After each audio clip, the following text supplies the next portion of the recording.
It is no surprise that I was incredibly disappointed with the first season of Star Trek Picard. I felt the foundation was there for some quality character work and development to one of the best science fiction characters ever with Jean Luc Picard.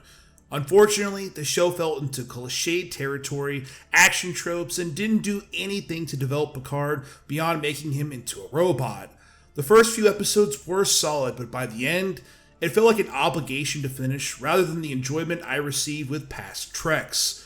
The trailer for Season 2 came out, and once again, that hype was building. Would I be disappointed once again? Let's find out.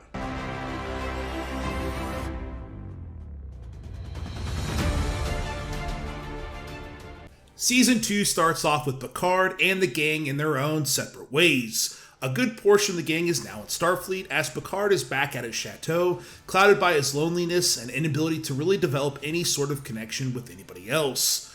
This groundwork has been teased in the last season, and to me is the essential part of Picard's standoffish character we had seen in TNG. It resonates well here as Picard struggles to find any sort of extension of himself with Laris, who I am glad is brought back once again. Picard being back as respected admiral was nice, and seeing him mentioning adjusting the Kobayashi Maru was also a nice salute too. Considering an update of the Kobayashi Maru. Good. I hate that test. Picard's isolation is delved into with a backstory of his mother and what feels like a potential season-long discovery into who she is and his meaning. The interwebs are already trying to connect her meeting with her potentially being some sort of Borg queen, but I'm really hoping that isn't the case. No! No! For the most part, Season 2 feels like a giant reset has happened. While the events of Season 1 are mentioned, mostly in passing, I was recently cleared of murdering my previous boyfriend due to alien-induced temporary insanity, including the previously mentioned Picard became a robot, everyone is set off on what feels like a somewhat new path, and all these paths for the most part feel more reminiscent of old. Rios is a wisecracking, Cuban-smoking captain of a starship. Raffi is back to being the commander, but this time of the Excelsior. Elnor is the first full Romulan to be in Starfleet, which leads to an endearing moment with Picard and a well-said quote from the man himself, Spock. Exhilaration enhances the absorption of knowledge. 7 of 9 is back to being alone, using Rios' old ship, the La Serena.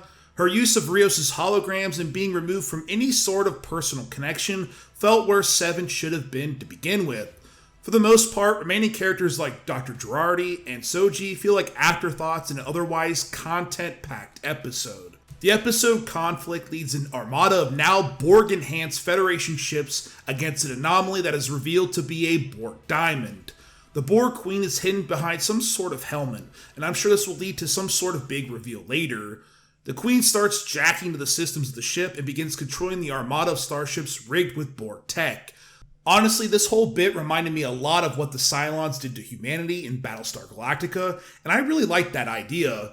Regardless, the scene is pretty intense as Picard decides to blow up the Stargazer, which is also a nice homage to his previous ship, as well as what Kirk did in Star Trek 3.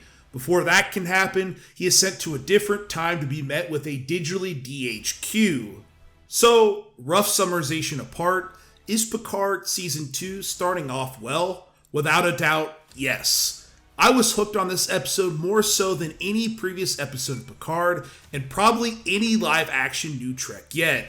The use of music throughout, keyed with the movie-quality cinematography, makes this feel excessively expensive and beautiful to look at.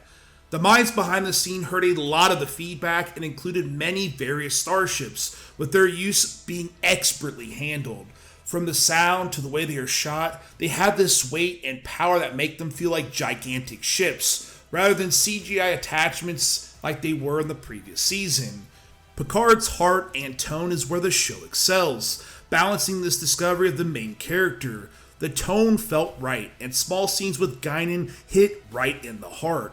The moment Q popped on the screen, a smile cracked on my face, and I couldn't help but be happy. Picard's annoyance off the top made me laugh, and I'm sure the two will bicker plenty, and I'm all here for it. Q.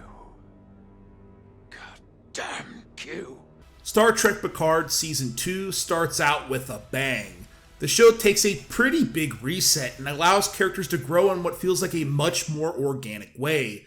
It's beautiful to look at, backed by a wonderfully resounding score with plenty of nods to past Treks. Returning characters like Guinan and Q are a delight to see. The hints of what is to come, backed by the Borg's fancy getup, makes me awfully curious as to the rest of the season.